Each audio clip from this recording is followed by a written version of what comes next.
Assalamualaikum warahmatullahi wabarakatuh. Salam bahagia.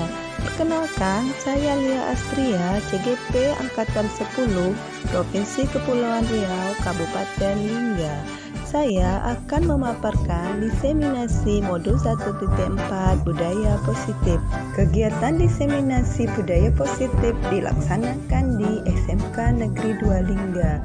Untuk pemateri pada kegiatan ini adalah pertama, Bapak Fauzan, kedua, Ibu Satridarni, ketiga, saya sendiri Lia Astria. Assalamualaikum warahmatullahi wabarakatuh. Waalaikumsalam warahmatullahi wabarakatuh. Yang terhormat Kepala SMK Negeri 2 Lingga, yang kami hormati tenaga pendidik SMK Negeri 2 Lingga dan rekan CGP Angkatan 10 tahun 2024. Puji syukur kehadiran Allah Subhanahu wa Ta'ala karena pada hari ini kita masih bisa diberikan kesehatan dan kesempatan sehingga kita dapat berkumpul dalam acara diseminasi budaya positif yang kami lakukan dalam program pendidikan guru penggerak tahun 2024 angkatan ke-10. Kemudian salawat beriring salam marilah kita sampaikan kepada junjungan Nabi alam Nabi Muhammad SAW. Semoga dengan memperbanyak salawat kita diberikan syafaat yang mulia.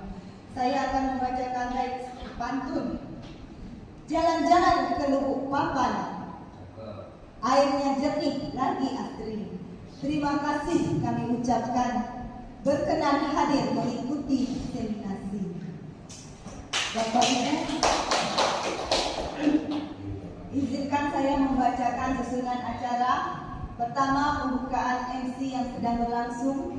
Kedua, doa yang dipimpin oleh Bapak Fauzan. Kemudian penyampaian materi secara berkelanjutan dari rekan saya Bapak Fauzan, kemudian Ibu Satridarni, kemudian saya Lia Astria.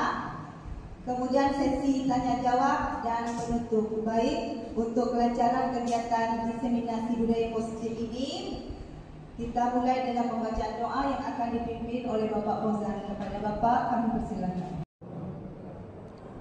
Marilah kita sejenak menundukkan hati, mohon ampun seraya mengharap agar doa kita dikabulkan oleh Allah Subhanahu wa Ta'ala dengan membaca adalah Al-Fatihah.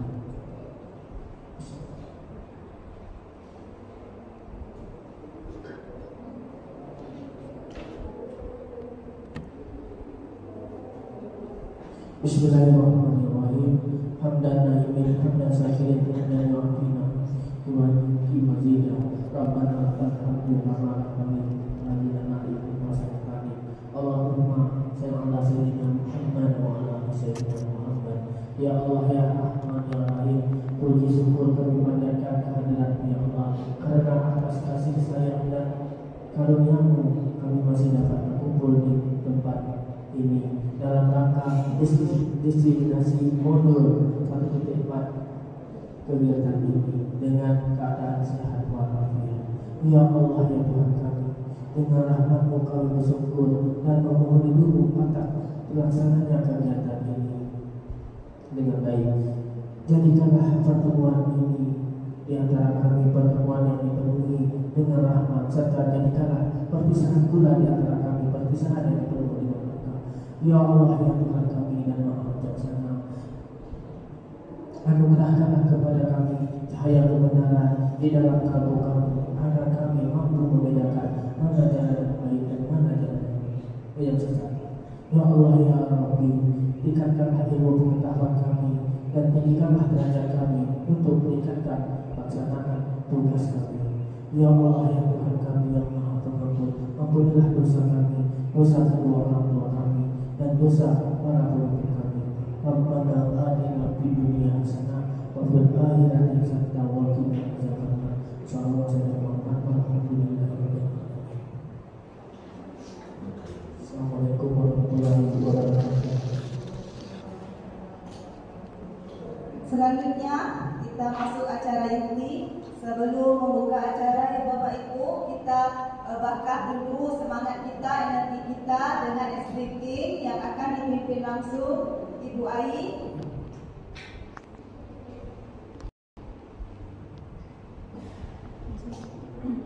Bismillahirrahmanirrahim.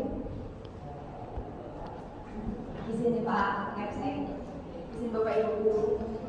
Jadi di sini saya akan menyampaikan sesi ice breathing. Clue-nya, kuncinya adalah satu pegang. Ini kita simulasi dulu. Satu pegang hidung. Mohon maaf Bapak Ibu kalau pegang hidung. Pegang hidung? Iya. Oke. Satu pegang kepala. Satu pegang mata. Pegang mulut. Yang pegang mulut nanti saya minta memberikan sedikit tanggapan tentang budaya positif. Artinya akan hukum. Jadi kata kuncinya adalah satu pegang. Kalau tidak ada satu, berarti tidak usah diikuti. Paham? Paham Bapak Ibu? Paham Bapak Ibu? Paham. Paham Bapak? Oke, jadi gitu ya, satu pegang. Kata kuncinya satu pegang. Bismillahirrahmanirrahim. Saya mulai dengan ketiga. 1, 2, 3. Satu pegang mulut. Satu pegang telinga. Satu pegang dahi. Satu pegang hidung. Pegang mulut. Konsentrasi. Oke. Masih fokus. Nah, sekali lagi. Satu pegang tangan.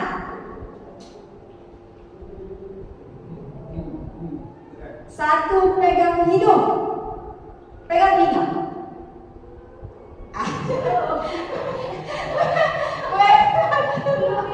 Belum pindah. Oke, nah sekali lagi yang terakhir. Hidungnya ditengok. Jadi sudah mulai goyang konsentrasi Bu Emil. Oke. Satu pegang mulut. Satu pegang pipi. Oke. Satu pegang mata. Satu pegang hidung. Pegang pipi. Oke, alhamdulillah.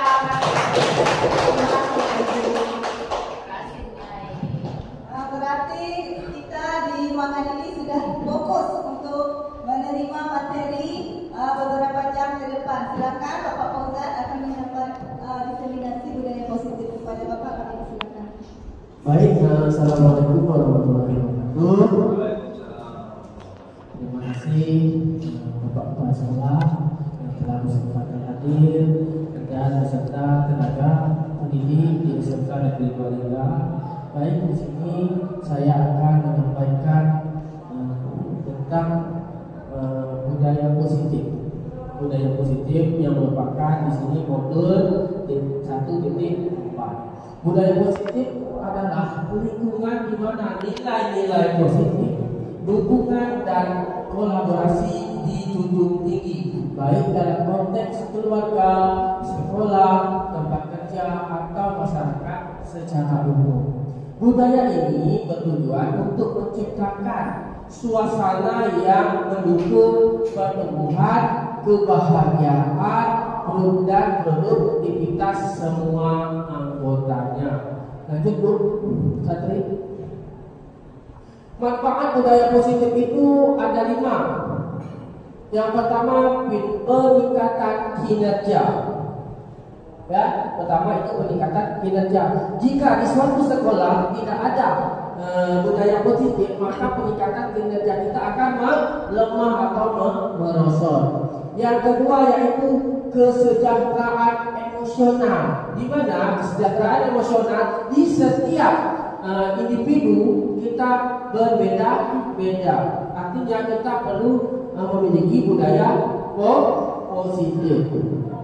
Yang ketiga, tenansi dan kepuasan. Jadi setiap kita sebagai guru, sebagai pendidik, atau sebagai murid, atau sebagai orang tua itu harus memiliki rasa kepuasan. Seandainya budaya positif kita di sekolah itu bagus, maka akan terjadilah kepuasan pada setiap peserta didik, orang tua dan pendidik juga serta tenaga pendidikan. Ya. Yang keempat yaitu inovasi dan kreativitas. Di mana inovasi ini kita sebagai pendidik wajib membuat inovasi pembelajaran tentunya yang berkembang sesuai zaman era modern sekarang, sesuai dengan abad 2021 yang diinginkan oleh Ki Hajar Dewantara, di mana berpihak kepada murid, ya, kodrat alam dan kodrat zaman, ya. Yang kelima yaitu hubungan yang lebih baik. Artinya kita satu kesatuan harus memiliki hubungan yang lebih baik, ya, sehingga dapat disimpulkan bahwa budaya positif menjadi fondasi yang kuat untuk menciptakan lingkungan yang harmonis, produktif dan penuh semangat, di mana setiap individu merasa dihargai dan termotivasi untuk memberikan yang terbaik. Jadi kalau seandainya budaya positif itu berjalan dengan baik, maka kita akan memperoleh hasilnya, Bapak Ibu. Ya, itu. Lanjut, Bu. Konsep utama modul budaya positif. Yang pertama yaitu perubahan paradigma belajar. Yang kedua, disiplin positif. Yang ketiga, kebutuhan dasar manusia. Yang keempat, motivasi perilaku manusia. Yang kelima, itu posisi kontrol restitusi. Dan yang keenam, keyakinan kelas. Dan yang ketujuh, segitiga restitusi. 6 dan 7 itu digabung menjadi satu kesatuan, yaitu keyakinan kelas dan segitiga restitusi. Ya. Jadi saya di sini akan menjelaskan tentang apa itu perubahan paradigma belajar. Perubahan paradigma belajar merujuk pada transformasi mendasar dalam cara kita memahami dan melakukan proses pembelajaran. Lanjut, Bu. Berikut ini beberapa perubahan signifikan yang terjadi dalam paradigma belajar. Yang pertama yaitu dari segi pengajaran ke pembelajaran, di mana ini ada yang tradisional dan modern. Kalau tradisional itu fokus di mana pengajaran itu guru hanya berpusat pada sumber informasi saja, artinya tidak berkembang. Tetapi kalau modern, pembelajaran di mana siswa menjadi pusat dan guru berperan sebagai fasilitator dan mentor. Artinya kita harus berkembang dengan sesuai zaman. Contohnya IT, teknologi zaman sekarang, karena semua sudah menggunakan IT. Baik. Yang kedua yaitu pembelajaran aktif. Pembelajaran aktif ini terjadi kalau yang tradisional itu siswanya selalu pasif, hanya mendengarkan. Tetapi kalau yang zaman modern, pembelajaran itu di mana siswa itu terlibat langsung dalam kegiatan pembelajaran. Jadi harus aktif. Sesuai dengan sekarang ini belajar itu berdiferensiasi. Ya. Yang ketiga yaitu personalisasi pembelajaran, di mana personalisasi pembelajaran ini mendekatkan satu ukuran untuk semua, di mana semua siswa diperlakukan sama tanpa memperhatikan kebutuhan individu. Itu yang sifatnya misalnya tradisional atau yang monoton. Sedangkan yang zaman modern, pendekatan personalisasi di mana pembelajaran disesuaikan dengan kebutuhan siswa itu sendiri. Artinya siswa tidak bisa kita misalkan seperti ini, siswa itu satu yang kurang, kita katakan satu yang tinggi, tidak bisa kita samakan. Jadi kita harus membuat model. Apalagi kalau kita sebagai guru itu kita harus membuat, kalau dari segi pembelajaran, metode pembelajarannya seperti apa? TARL ini seperti teaching at the right level. Artinya kita harus mengetahui level-level pada murid kita atau peserta didik kita. Baik. Yang keempat yaitu teknologi dalam pendidikan. Penggunaan teknologi minimal terbatas pada alat bantu saja yang ada di sekolah. Tetapi kalau di modern, teknologi itu sudah bermacam-macam seperti e-learning, aplikasi pembelajaran, dan lain-lain sebagainya. Yang kelima yaitu pembelajaran seumur hidup. Ya, pembelajaran seumur hidup ini biasanya terbatas pada periode tertentu, artinya ada batas umur. Yang pembelajaran seumur hidup ini sangat berkelanjutan, di mana individu terus belajar mengembangkan keterampilan sepanjang hidup mereka melalui berbagai platform mengajar, terutama di PMM. Ya, Ibu Ecingan. Maaf ya Bu ya. Yang keenam, penilaian berbasis kompetensi, di mana penilaian berbasis kompetensi itu adalah sesuai dengan ujian standar. Tetapi kalau di dalam modern atau zaman sekarang, penilaian berbasis kompetensi itu mengukur dari kemampuan nyata, keterampilan kritis, dan pengetahuan, kan? Penerapan pengetahuan. Yang ketujuh di sini, maaf ya, kan sedikit banyak nih kalau paradigma belajar ini. Yang ketujuh yaitu kolaborasi gelombang, di mana kolaborasi gelombang ini yaitu melibatkan siswa dan pengajar dari seluruh dunia melalui platform mengajar. Kalau sekarang kita kenal dengan PMM, karena di situ sudah banyak sekali ya kebutuhan siswa untuk belajar. Yang kedelapan, pembelajaran terbuka dan jarak jauh. Nah, pembelajaran terbuka jarak jauh. Seperti sekarang, zaman sekarang itu pembelajaran selalu melakukan dengan daring, ya, datang dengan menggunakan luring. Seperti pelatihan itu sudah tidak ada luring, artinya tatap muka langsung, ya. Tetapi banyak melakukan daring. Karena apa? Karena memanfaatkan situasi dan kondisi yang ada. Yang kesembilan yaitu keterampilan abad 21. Nah, jadi pendidikan itu harus sesuai dengan keterampilan abad 21, di mana penekanan pada keterampilan ini seperti aktivitas pemecahan masalah, berpikir kritis, dan keterampilan digital, artinya dalam menggunakan alat atau alat seperti komputer atau dan lain sebagainya.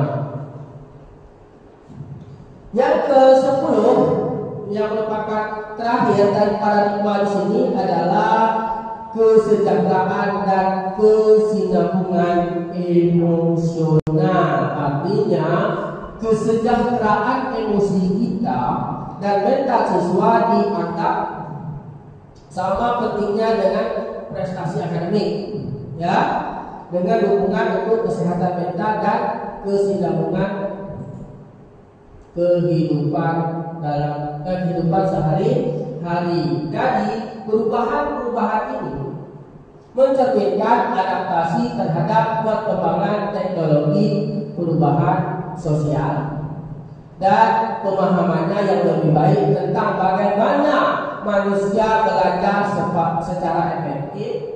Paradigma di sini lebih inklusif, adaptif, dan fokus pada pengembangan individu secara holistik. Jadi disitulah paradigma positif itu artinya sangat penting dalam kehidupan sehari-hari, ya, terutama pada anak-anak. Lanjut, Bu Ayi. Oke, baik. Nah, sekarang di sini yang kedua yaitu disiplin positif. Apa itu disiplin positif? Ya, disiplin positif adalah pendekatan untuk mengelola perilaku anak yang melekat pada pengembangan sikap dan keterampilan positif daripada hukuman. Tujuannya adalah membantu anak-anak mengembangkan kontrol diri, tanggung jawab dan rasa hormat, di mana anak-anak ini harus kita ajarkan dengan cara mengontrol diri mereka, serta diajarkan untuk bertanggung jawab. Contoh sepertinya misalnya dikasih misalnya pemimpin upacara, maka anaknya tersebut harus bertanggung jawab lagi sebagai pemimpin upacara. Dan rasa hormat di mana? Yaitu rasa hormat kepada orang yang lebih tua, saling menyapa, menegur dan sebagainya. Baik, lanjut Bu. Prinsip disiplin positif ini itu yang pertama yaitu menghargai hubungan.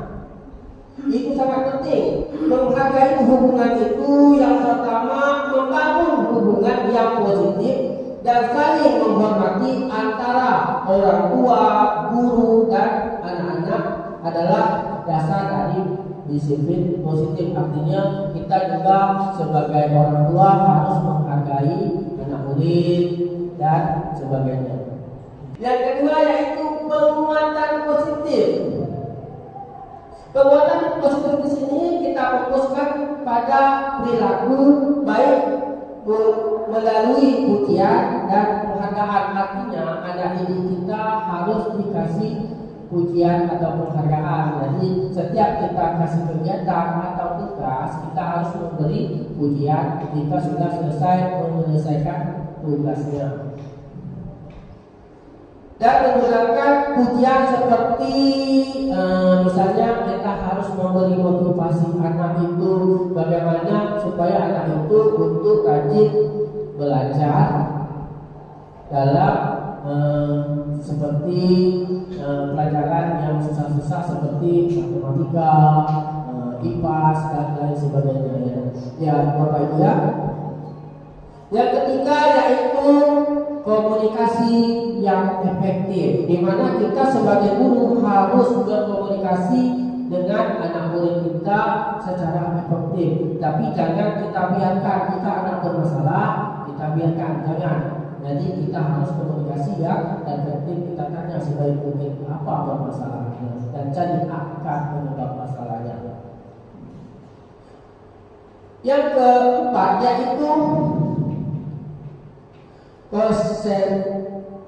konsistensi dan rutin. Artinya kita sebagai guru harus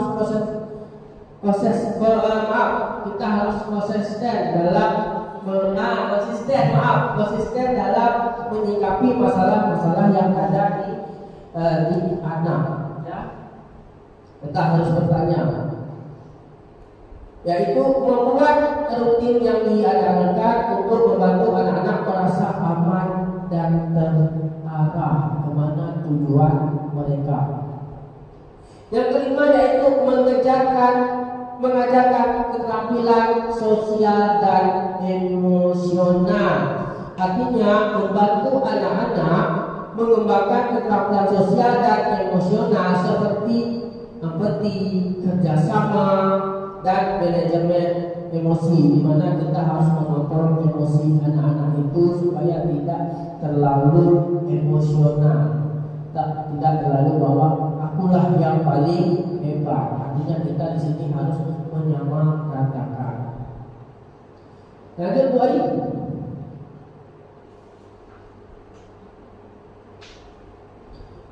Strategi disiplin positif yaitu yang pertama meningkatkan yang strategi disiplin positif yaitu memberikan pilihan.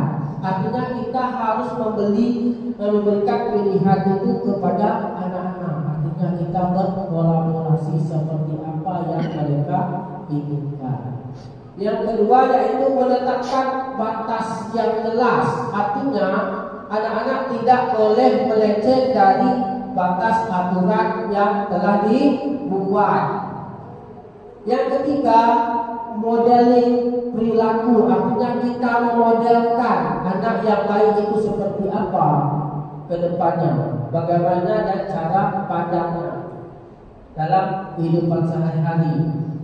Yang keempat yaitu menggunakan waktu tunggu. Nah, ini kita perlu menunggu. Kadang-kadang tak semua anak yang bisa kita langsung gaplek seperti apa, atau kita kasih tahu seperti apa. Jadi harus merupakan step by step. Kita harus tunggu waktu yang pas seperti apa.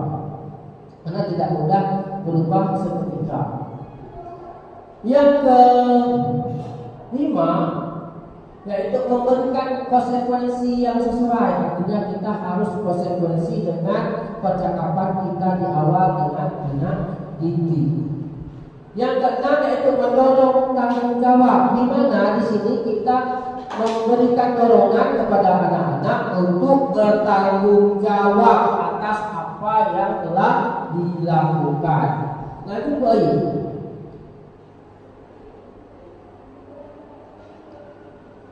Kita masuk lagi yaitu manfaat disiplin positif. Yang pertama meningkatkan hubungan. Ini sangat penting sekali. Artinya hubungan baik itu hubungan guru, hubungan murid, dan hubungan orang tua. Yang kedua, pengembangan keterampilan sosial, di mana membantu anak mengembangkan keterampilan sosial yang penting seperti rasa kerjasama, emosional yang tidak tinggi, artinya sama.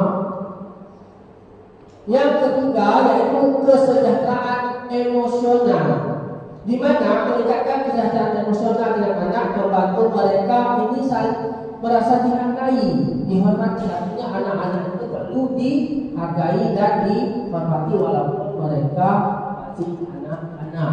Jadi kitalah sebagai pendidik atau sebagai orang tua menghargai anak didik kita. Yang keempat yaitu kemandirian, di mana mendorong untuk menjadi lebih dari bertanggung jawab atas tindakan mereka. Artinya kita harus mendorong supaya mereka untuk bertanggung jawab.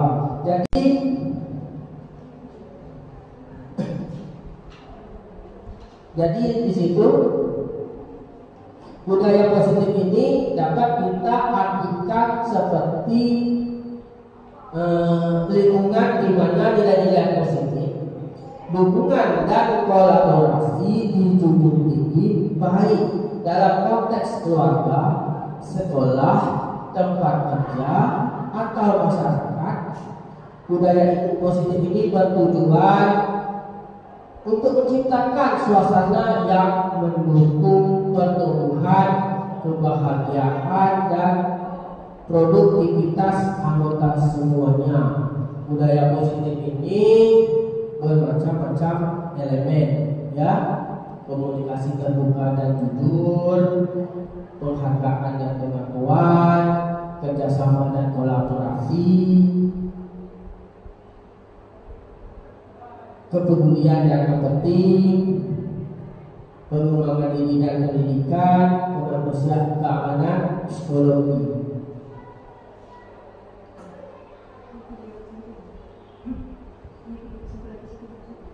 Yang saya baik, jadi sehingga ini video kesimpulannya yaitu disiplin positif, yaitu disiplin berasal dari kata disiplin yang artinya belajar. Disiplin mengacu pada disiplin diri yang memiliki tanggung jawab terhadap apa yang dilakukannya berdasarkan nilai-nilai keyakinan. Disiplin positif ini merupakan salah satu cara penerapan disiplin yang bertujuan untuk menumbuhkan kesadaran serta memberdayakan peserta didik tanpa imbalan, penghargaan atau reward, ancaman atau hukuman. Sebagai pendidik, tujuan kita adalah menciptakan peserta didik yang memiliki disiplin diri sehingga mereka berperilaku mengacu pada nilai-nilai universal interesting dalam perubahan yang lebih baik. Itu sudah ayat.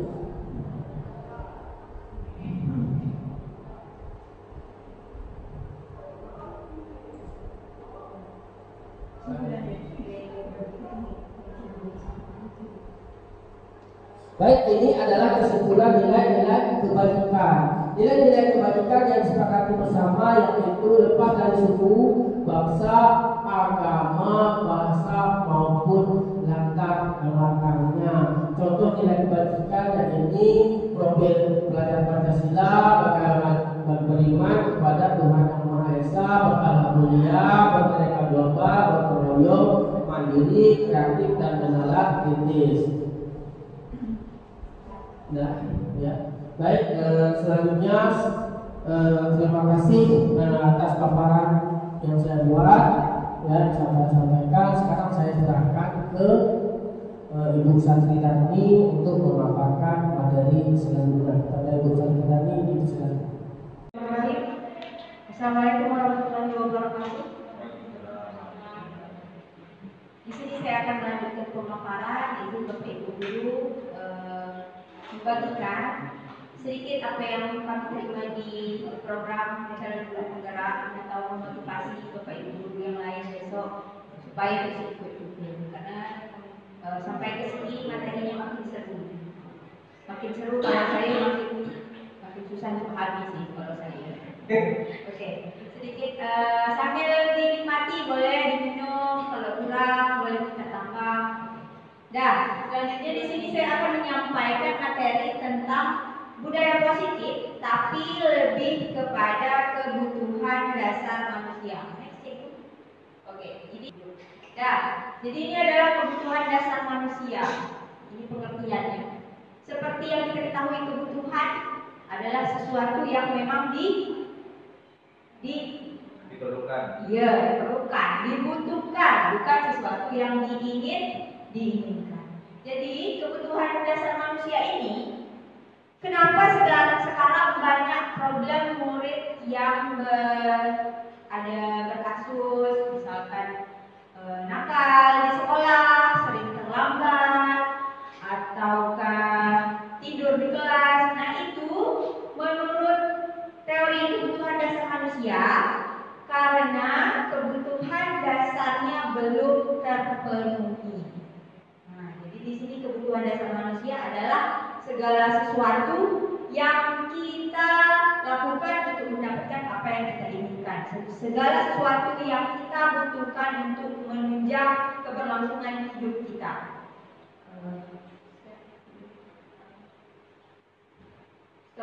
Nah, jadi apa saja teori 5 kebutuhan dasar manusia? Yang pertama itu bertahan hidup, yang kedua itu kasih sayang dan rasa diterima, yang ketiga penguasaan, kebebasan, dan yang terakhir adalah kesenangan. Jadi saya akan jelaskan satu persatu menurut dari sudut pandang saya. Bertahan hidup atau survival.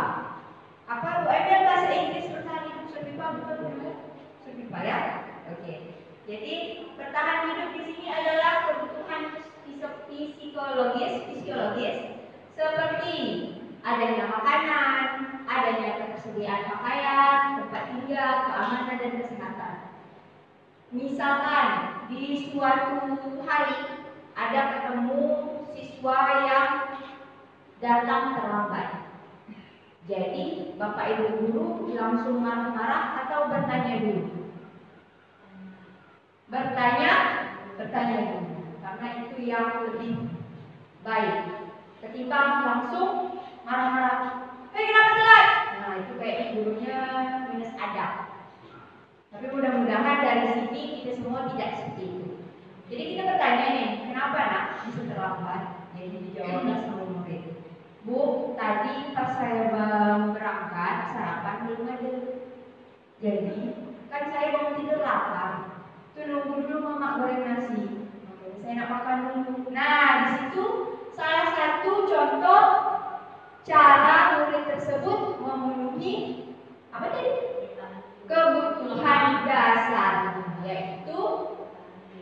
bertahan hidup dengan makanan. Nah, tempat tinggal dan keamanan kesehatan begitu juga, sama halnya. Yang kedua, kasih sayang dan rasa diterima. Kalau misalkan kita berada di kondisi kita tidak dihargai, kira-kira senang atau tidak? Tidak.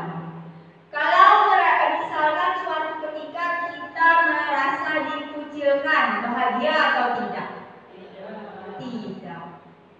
Tetapi mungkin itu perspektif dari diri kita yang mungkin belum move on atau belum mau membuka diri. Mungkin halayak yang dituju tadi itu sebenarnya welcome. Ini menyambut diri kita. Nah, jadi tergantung perspektif juga.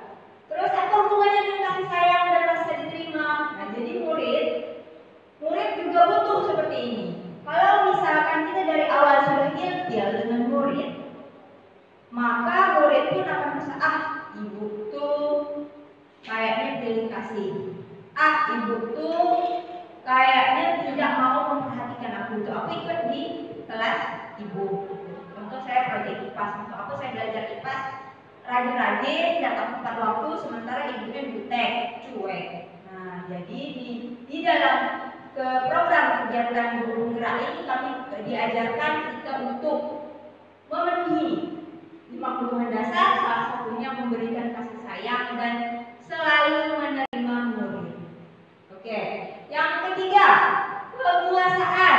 Penguasaan ini termasuklah adanya penguasaan harga diri, keinginan untuk dianggap, memimpin, berprestasi, diakui, dan didengarkan.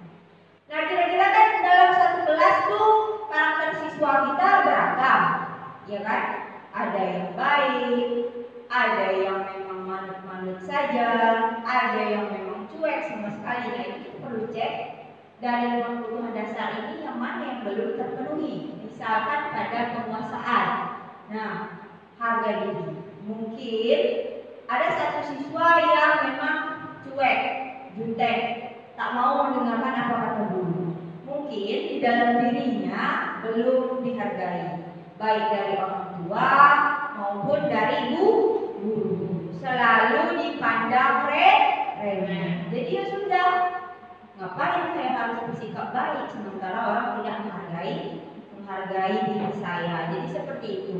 Jadi di sini kita juga diajarkan bahwa menghargai diri siswa itu penting, memberikan penghargaan, memberikan pujian itu penting, tapi tidak dalam dosis yang berlebihan. Oke, yang selanjutnya kebebasan. Kebebasan yaitu di sini termasuk mandiri, memiliki pilihan, mencoba hal baru, mampu mengendalikan arah dirinya. Ini sesuai dengan karakter siswa kalau dia kinestetik. Tahu kinestetik Bapak Ibu? Tahu? Bu Bayu, kinestetik apa Bu Bayu? Kalau di IPAS itu kinestetik itu bergerak. Berarti iya, selalu bergerak. Jadi kemampuan belajar itu kan ada auditori, ada kinestetik, ada apa lagi satu lagi? Visual. Nah, jadi yang kebebasan ini cocok untuk murid yang kinestetik, yang mandiri, yang pengen banyak coba hal baru, yang tidak mau diarahkan, pengen coba gitu. Ada tak kira-kira murid kita di SMA yang begitu? Ada. Oke, bisa sebut merek. Jadi kita akan kewalahan kalau kita tidak paham ini adalah memang kebutuhan dasar dia, yaitu kebebasan. Salah satunya adalah tadi dia ingin mencoba terus hal baru. Jangan, tidak coba dulu. Jangan, tidak masih gitu. Bukan berarti dia nakal, tapi memang itulah 5 kebutuhan dasar manusia, yaitu kebebasan. Dan yang terakhir adalah kesenangan. Nah, kesenangan ini termaktub dalam artian bermain, humor, antusias, tertawa, yang menyenangkan lah. Jadi di dalam kebutuhan dasar manusia, anak-anak juga harus dipenuhi kesenangannya. Jadi usahakan di dalam pembelajaran kita masih melibatkan permainan. Salah satu caranya bagaimana? Ya tadi melibatkan ice breaking yang seru, ice breaking yang memang mengasah otak, ice breaking yang memang mengaktifkan. Kalau tadi kita ngantuk, supaya bisa kita lebih efektif lagi mendengarkan. Begitu. Lanjut tolong. Oke.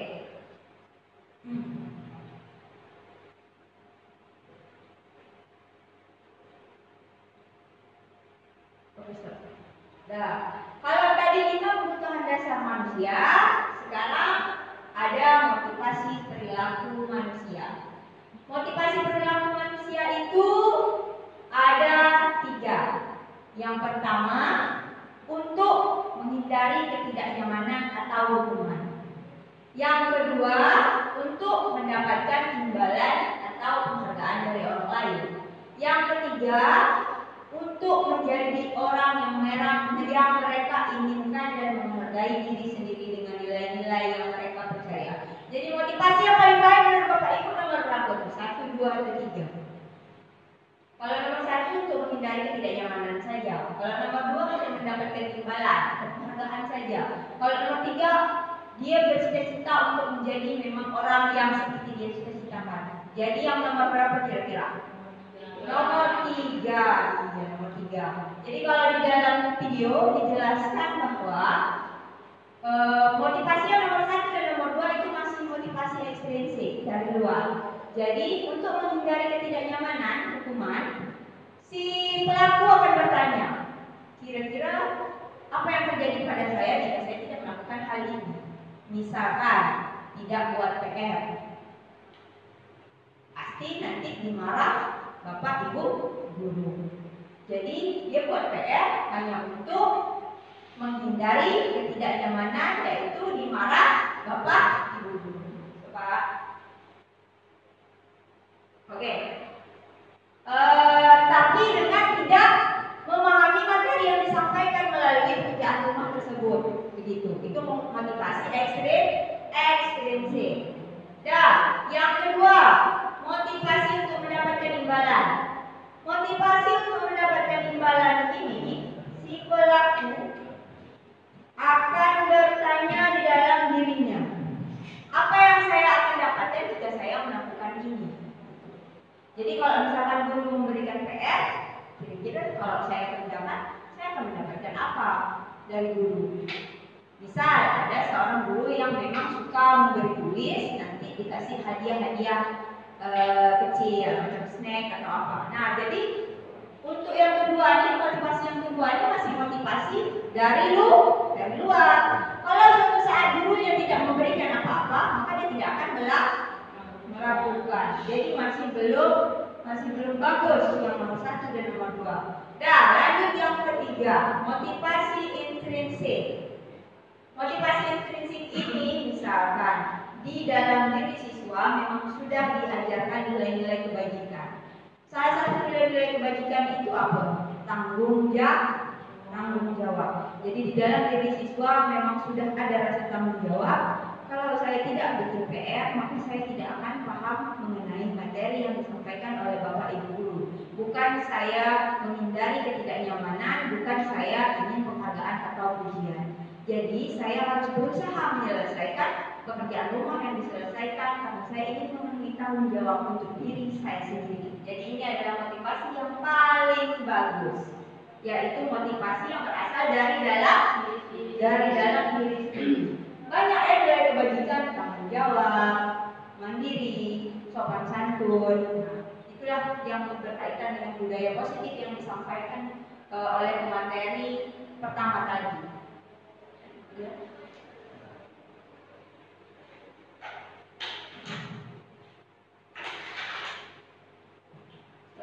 Oke. Nah, jadi dari ketiga motivasi tadi, ini ada cara, yaitu hukuman, konsekuensi, dan restitusi. Kalau hukuman itu tidak terencana, tiba-tiba, mendadak, murid tidak tahu apa yang terjadi, tidak dilibatkan, bersifat satu arah, berupa hukuman fisik atau psikis.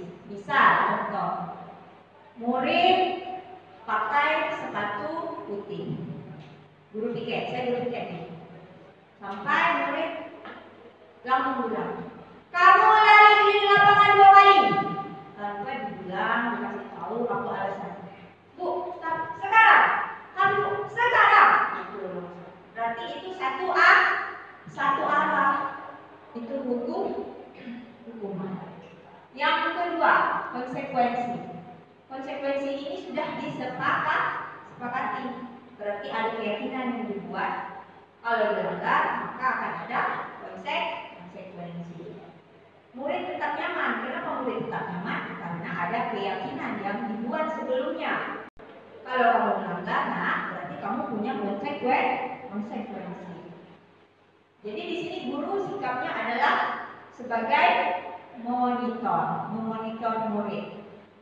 Tidak satu arah di sini, terjadi komunikasi 2 arah. Karena sebelumnya kita sudah membuat keyakinan kepada bersama siswa, keyakinan apa saja yang harus kita jalankan di kelas gitu. Jadi kalau kamu melanggar, salah satu kalian melanggar, begini bu, nanti gini. Oke, berarti suatu saat nanti kalau terjadi, murid akan tahu konsekuensi yang diterimanya seperti apa. Dan dia melakukan tidak dengan terpaksa, melainkan mereka sudah tahu karena sebelumnya sudah dikomunikasikan terlebih dahulu.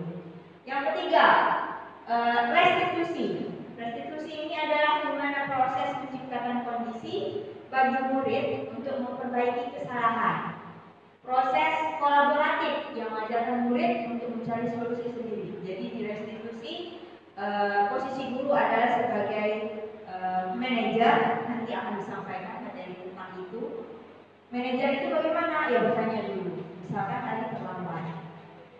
Kenapa terlambat hari ini? Tidak langsung kamu lari ke lapangan. Tidak langsung seperti itu. Itu hukuman. Jadi kalau restitusi maka dimulai dengan pertanyaan yang menstabilkan identitas dulu, menstabilkan keadaan apa, sebab alasan apa membuat mereka sampai terlambat. Jadi ada dialog antara guru dan siswa. Dan lanjut dulu ya.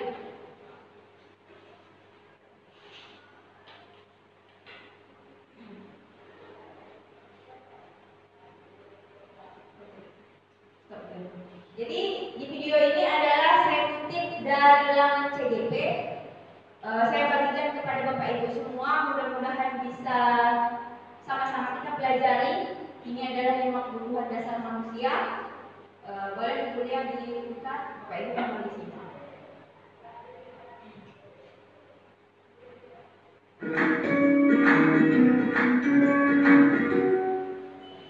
Salam dan bahagia Ibu dan Bapak guru hebat.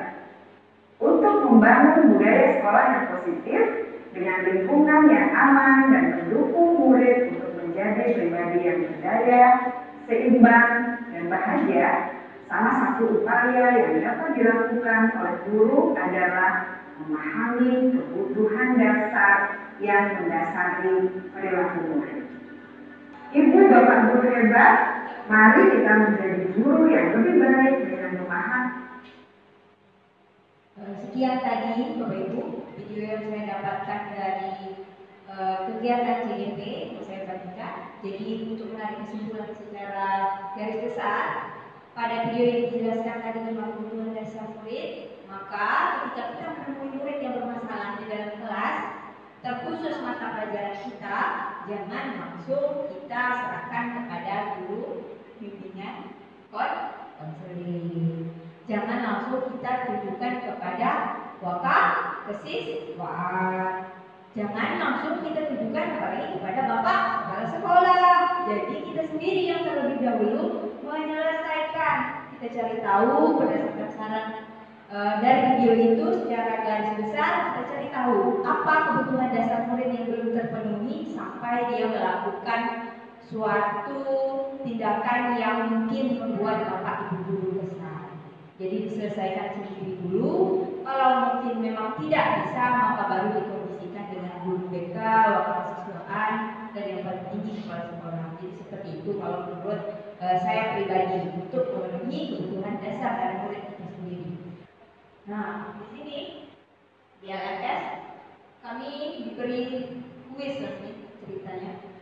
Disuruh pilih hukuman atau konsekuensi.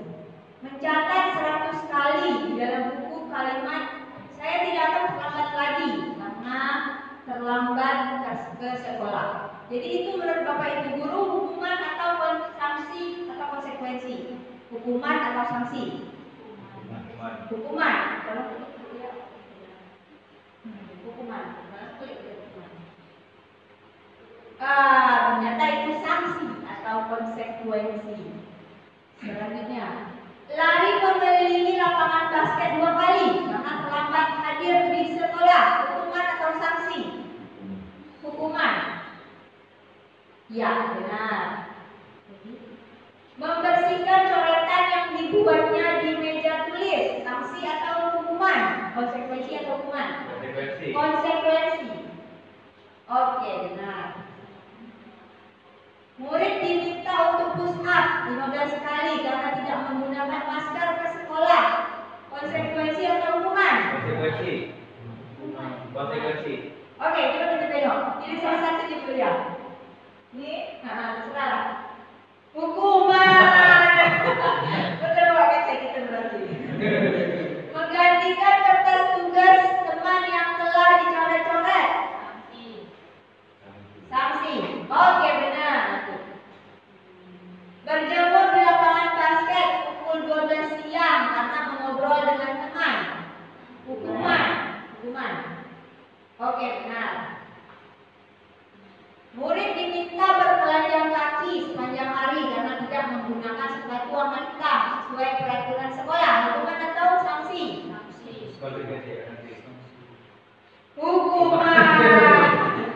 Oke, lanjut. Berdiri di depan kelas sambil mengangkat kaki satu karena tidak bisa punya pertanyaan. Hukuman. Ya, benar. Membersihkan tumpahan air di meja tulis karena tersenggol pada saat belajar. Konsekuensi atau hukuman? Konsekuensi. Ya, konsekuensi. Kehilangan 10 menit jam istirahat untuk mengerjakan tugas karena terlambat datang dan tertinggal pelajaran selama 10 menit. Konsekuensi atau hukuman? Konsekuensi. Duduk di bangku di pinggir lapangan pada jam istirahat, tidak diizinkan bermain oleh guru piket karena mencederai teman saat bermain di lapangan. Hukuman atau konsekuensi? Konsekuensi. Oke. Terlambat hadir di pembelajaran dari 15 menit dan diminta untuk tinggal 15 menit sesudah kelas selesai untuk membahas ketertinggalan pembelajaran. Konsekuensi atau hukuman? Konsekuensi. Lari mengelilingi lapangan basket 2 kali karena terlambat 10 menit untuk pelajaran PJOK. Hukuman atau konsekuensi? Konsekuensi. Membersihkan WC sekolah karena mematahkan pensil kawannya. Konsekuensi atau hukuman? Hukuman. Hukuman atau konsekuensi? Hukuman. Oke, hukuman. Satu kali lagi. Oh, dari saya. Berarti kita benar 11 dari 14. Oke. Jadi sekian dari saya tentang materi kebutuhan dasar manusia dan motivasi hukuman penghargaan dan restitusi. Selanjutnya materinya akan disampaikan oleh Bu Lia Astria kepada Ibu Lia. Kami silakan. Terima kasih atas kesempatan yang diberikan. Baik, saya akan melanjutkan materi budaya positif ini mengenai posisi korban restitusi dan keyakinan kelas dan sertifikat restitusi. Ibu Bayu, barangkali restitusi ini ada di desa? Belum. Baik, restitusi ini merupakan proses refleksi, perbaikan, pemulihan sehingga murid kembali kepada kelompoknya itu merasa kuat dengan karakternya. Nah, proses ini ya Bapak Ibu membuat murid kuat. Baik, lanjut.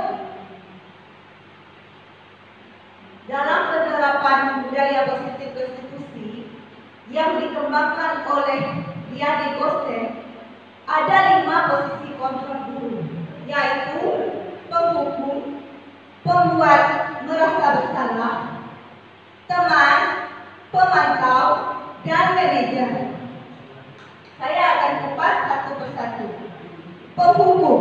Penghukum ini biasanya Bapak Ibu menggunakan perban atau fisik dengan nada yang tinggi, mata melotot, tangan berkaca pinggang, membentak, ataupun menyindir. Nah, dampaknya apa? Murid menjadi dendam, tidak suka dengan guru itu, ya. Sehingga kalau murid tidak suka dengan guru tersebut, nanti dia juga akan tidak suka dengan mata pelajaran yang diaku oleh si guru tersebut. Ini saya akan tayangkan video yang saya ambil dari LMS, kegiatan program pendidikan CGP. Silakan Bapak Ibu untuk melihat.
Di sini Bapak Ibu, guru menghukum murid dengan memberi hukuman lari keliling lapangan bola basket tanpa ada timbal balik murid untuk memberi tahu alasan kenapa dia itu terlambat.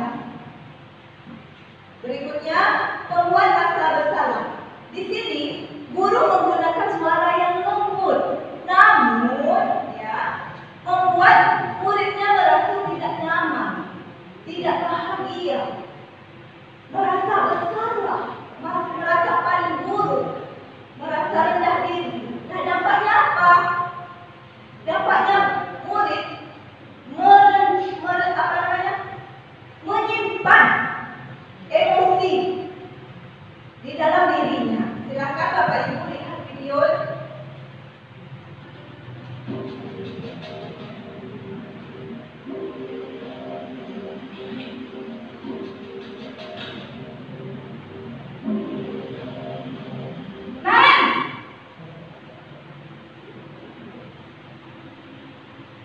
Selamat pagi, Bu.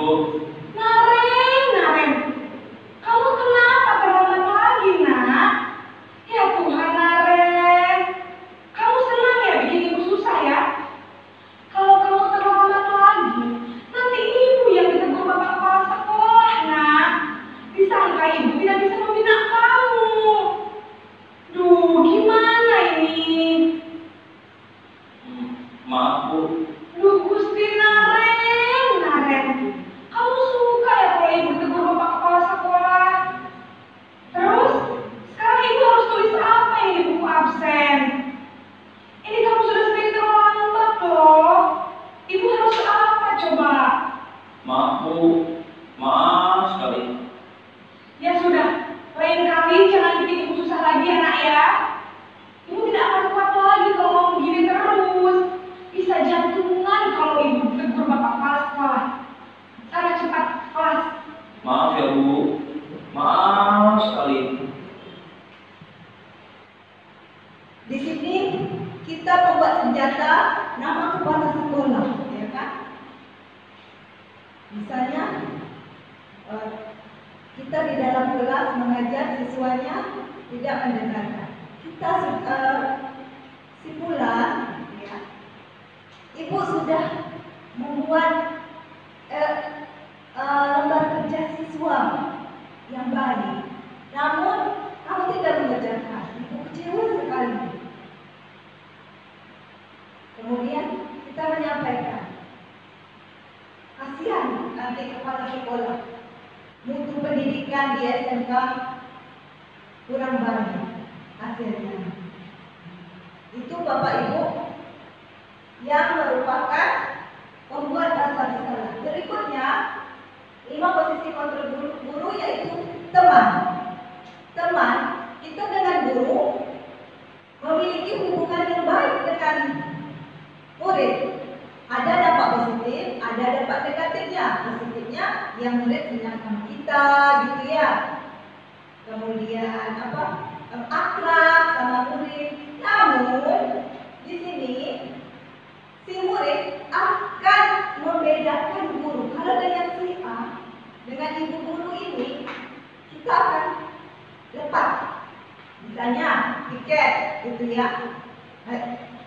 Pasti ibu itu tidak menghukum kita. Pokoknya aman, beres, gitu ya. Karena dia sudah kenal, baik, menjadi teman, akrab.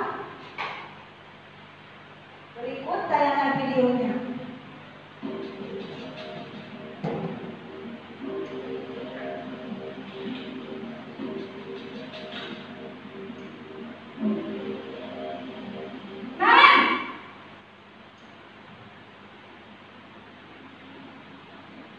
Selamat pagi, Bu.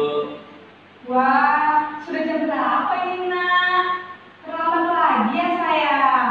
Iya, Bu. Habis ibu saya belum bangunkan saya, Bu.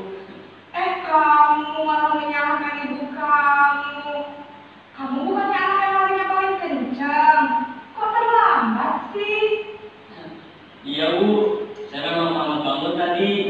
Jadi biarpun saya lari kencang, tetap gak kejar, Bu. Ya sudah sana, nanti lain kali larinya lebih kencang lagi ya, biar gak terlambat lagi. Bikin seneng ibu, demi ibu, bisa kan? Bisa, Bu. Ya sudah sana masuk kelas, ibu beresin urusan absen kamu.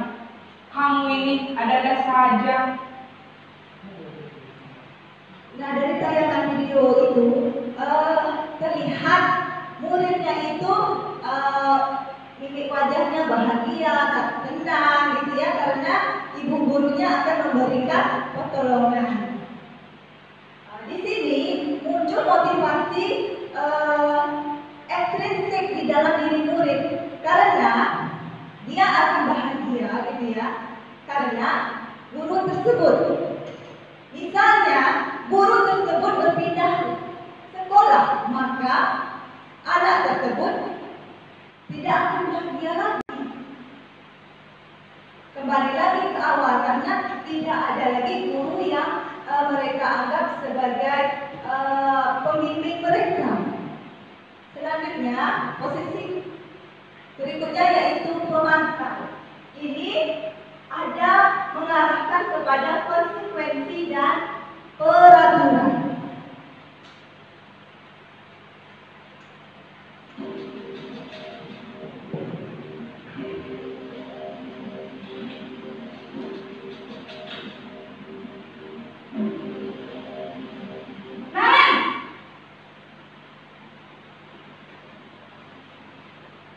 Selamat pagi, Bu. Naren, apa peraturan sekolah kita tentang jam berapa kita harus masuk sekolah, Nak? Kita harus di sekolah jam 7, Bu. Iya betul, sekarang sudah jam 7.20. Naren sudah tahu konsekuensinya jika terlambat hadir. Paham, Bu. Saya harus tinggal kelas pas jam istirahat selama 20 menit. Iya benar, konsekuensinya demikian. Jadi nanti jam 9.30 pas istirahat, kamu harus tinggal di kelas, kerjakan tugas tambahan untuk ketertinggalan kamu, ya? Baik, Bu. Di sini murid sudah tahu peraturan dan konsekuensinya jika dia terlambat. Contoh di sekolah kita, kalau terlambatnya 5 menit maka 3 kali lipat, jadi 15 menit kita sudah tahu. Murid sudah tahu peraturan dan konsekuensinya itu apa. Berikutnya yang terakhir adalah manajer. Nah, manajer ini adalah posisi kontrol yang disarankan untuk membimbing murid. Nah, karena posisi manajer ini memiliki disiplin positif, yaitu bertanggung jawab dan dapat menyelesaikan masalah.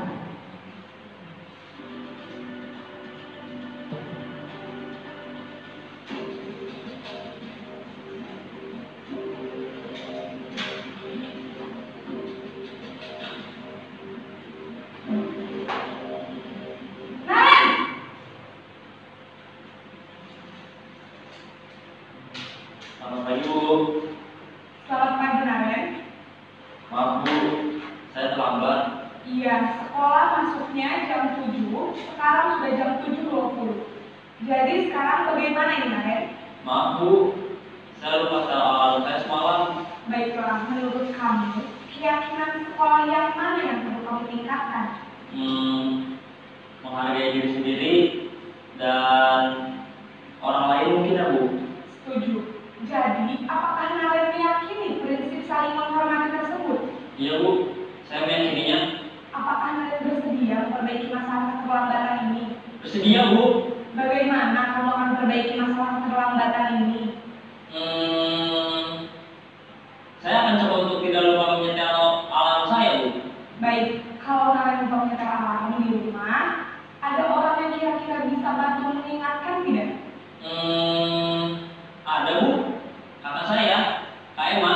Ada lagi selain Kak Emma? Selain Kak Emma, ada ibu saya. Baik, jadi yang mengingatkan Naren adalah Kak Emma dan ibu kamu ya?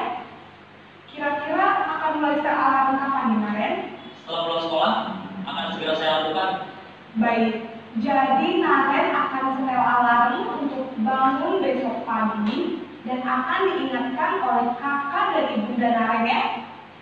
Ada lagi yang mungkin perlu dilakukan, Naren, agar tidak terlambat bangun lagi? Tidak ada, Bu. Baik, Naren, terima kasih untuk kerjasama kamu. Sekarang kamu perlu kembali ke kelas untuk belajar. Baik, Bu. Terima kasih. Nah, di sini murid merefleksikan tindakan kesalahannya. Kemudian guru dengan tulus memberikan pernyataan-pernyataan bermakna sehingga murid dapat belajar dari tindakan yang salah tadi, kemudian dapat mencari solusi untuk menyelesaikan masalah. Baik Bapak Ibu, tipe manakah kita? Tipe manakah kita? Barangkali semua sudah ya Bapak Ibu ya, pernah jadi pembuku, pernah jadi pemantau, pernah merasa menjadi teman, bahkan sudah pernah menjadi manajer. Baik, kita lanjutkan materi tentang keyakinan kelas. Tadi pada posisi kontrol yang kelima, manajer ada keyakinan kelas. Nah, mengapa kita tidak memiliki peraturan tentang penggunaan helm pada saat mengendarai kendaraan roda 2 atau motor? Mengapa kita memiliki peraturan tentang mencuci tangan setiap saat? Saya ulang ya Bapak Ibu ya. Mengapa kita memiliki peraturan tentang penggunaan helm pada saat mengendarai kendaraan roda 2 atau motor? Mengapa? Untuk apa Bapak Ibu kita menggunakan helm? Untuk keselamatan. Kemudian mengapa kita memiliki peraturan tentang mencuci tangan setiap hari? Untuk apa? Tetap bersih, nilai kesehatan. Nah, keselamatan dan kesehatan itulah nilai-nilai kebajikan yang disepakati bersama, terlepas dari agama, budaya, sosial. Nah, ini pembentukan keyakinan kelas. Pertama, lebih abstrak daripada peraturan, mengandung kebenaran, mengandung kebaikan. Berikutnya, berupa pernyataan-pernyataan universal atas kesepakatan bersama. Berikutnya, dibuat dalam bentuk kalimat positif. Misalnya,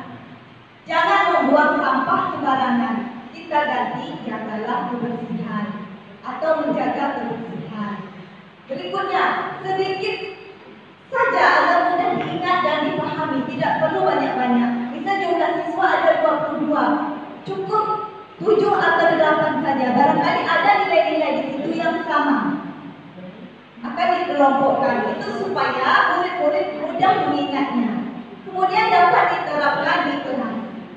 Selanjutnya, warga kelas berkontribusi dalam pembuatan keyakinan kelas. Siapa itu? Murid dan guru. Selanjutnya, bersedia meninjau kembali keyakinan kelas dari waktu ke waktu. Ini Bapak Kepala Sekolah, ini Bapak mudah-mudahan di tahun ajaran baru barangkali kita sudah terapkan di sekolah kita, baik itu untuk keyakinan kelas maupun untuk keyakinan sekolah. Ini ada video saya buat aksi nyata mengenai membuat keyakinan kelas di waktu yang sibuk itu.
ujian. Jadi betul-betul tidak masuk ke kelas lagi untuk belajar.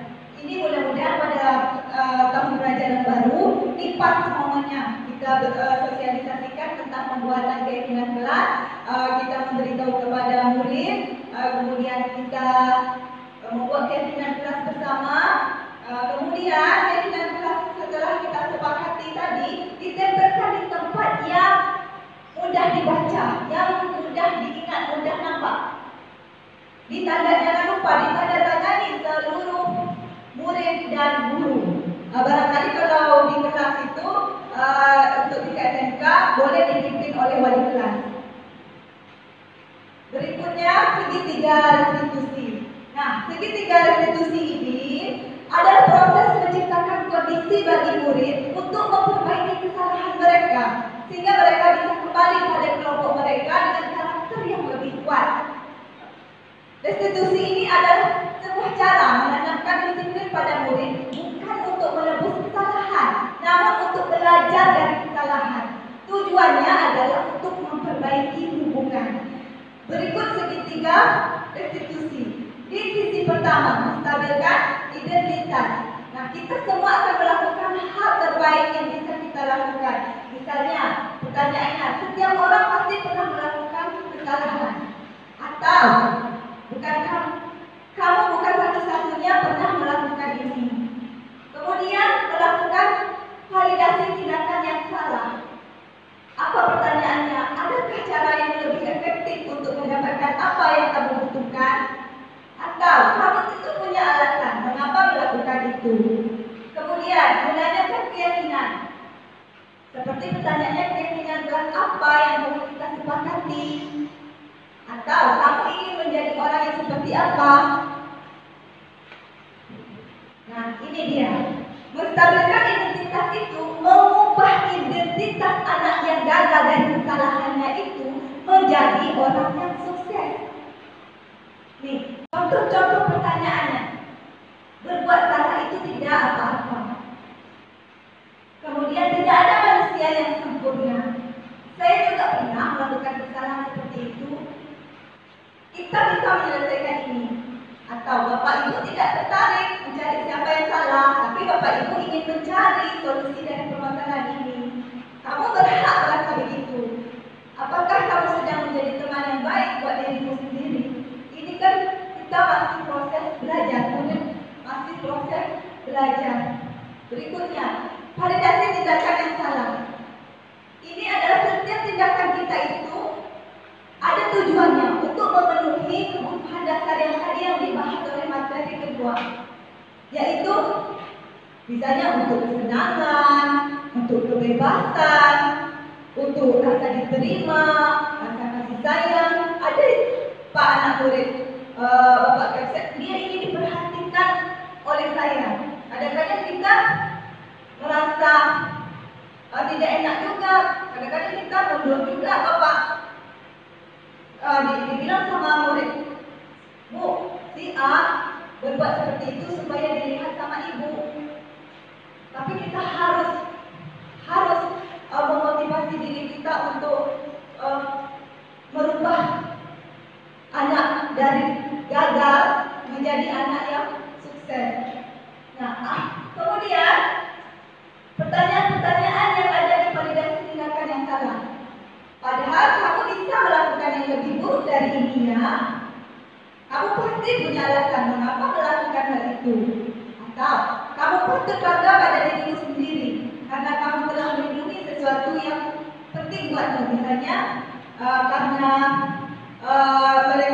misalnya si Bulan berkelahi ya dengan si Bulan, mendebatkan nama orang tua ya. Nah, itu dia mempertahankan harga diri, jangan sampai nama orang tua diejek-ejek. Nah, itu kebutuhannya, yaitu mempertahankan harga diri. Kemudian kamu boleh mempertahankan sikap itu, tapi kamu harus menambah sikap yang baru, nah sikap lain. Berikutnya, menanyakan keyakinan. Nah, tadi kita sudah membuat keyakinan kelas. Berdasarkan prinsip sendiri, kontrol bahwa pada dasarnya kita termotivasi secara bukan motivasi ekstrinsik. Betul-betul kesadaran, kejujuran hati murid atas kesalahan yang mereka jalani sehingga dia bertanggung jawab dan mencari solusi untuk menyelesaikan masalah. Nah, apa itu pertanyaannya? Apa yang kita percaya sebagai kelas atau keluarga? Apa nilai-nilai umum yang kita telah sepakati? Atau apa bayangan kita tentang kelas yang ideal? Atau kamu mau jadi orang yang seperti apa? Karena itu pertanyaan-pertanyaannya untuk menanyakan keyakinan, sehingga muncul motivasi intrinsik di dalam diri murid tersebut. Bapak Ibu, kalau kita sudah memiliki posisi control manager, kemudian kita menerapkan segitiga restitusi ini, maka tidak, prosesnya itu Bapak Ibu tidak cepat, ya, tidak semudah membalik telapak tangan, perlu proses, karena merupakan proses pembelajaran. Nah, apa perbedaan antara hukuman, konsekuensi, dan restitusi dari contoh video tadi? Yaitu murid terlambat. Hukuman, guru menghukum murid agar berlari keliling tadi di lapangan 10 kali di lapangan basket. Nah, guru marah, murid takut. Kemudian konsekuensi, guru memberi konsekuensi kepada murid, tinggal di kelas, waktu jam istirahat untuk mengerjakan tugas yang tertinggal. Kemudian selama murid melakukan konsekuensi tadi, guru memantau murid tersebut. Guru tegas dan murid pun menghormati. Restitusi, nah, guru menggunakan keyakinan kelas atau dirinya menyelesaikan masalahnya. Guru terbuka, murid pun menghormati dirinya dan orang lain. Nah, kesimpulannya, posisi seorang guru yaitu posisi manajer dengan menggunakan segitiga restitusi dalam menangani masalah murid, sehingga muncul motivasi internal di dalam diri murid agar terbentuk budaya positif. Menciptakan budaya positif di lingkungan sekolah amatlah penting karena murid dapat merasa tenang, senang, bahagia dan merdeka di lingkungan sekolah tanpa tekanan, sehingga murid senang datang ke sekolah untuk menerima pembelajaran di sekolah. Sekian dari saya, terima kasih. Baik Bapak Ibu, kita lanjutkan sesi berikutnya, yaitu sesi tanya jawab. Saya akan beri kesempatan untuk Bapak Ibu bertanya kepada Bapak Ibu, kami persilakan. Jadi Bapak Ibu ingin bertanya, kami persilakan. Paham? Betul? Boleh ya? Nanti potong di situ. Tertelan duri ikan bukanlah sengaja, cepat-cepat cari pertolongan pertama. Mari terapkan budaya positif untuk siswa agar murid bertanggung jawab dan bahagia. Terima kasih kepada Bapak Kepala Sekolah dan rekan tenaga pendidik yang telah hadir dalam kegiatan diseminasi budaya positif. Kami mengucapkan terima kasih sekali lagi. Kemudian permohonan maaf kami sampaikan jika ada kekurangan dan kesalahan dalam penyampaian. Terima kasih. Saya akhiri dengan mengucapkan hamdalah, alhamdulillahirabbil alamin. Saya akhiri, wabillahi taufiq wal hidayah. Wassalamualaikum warahmatullahi wabarakatuh. Waalaikumsalam.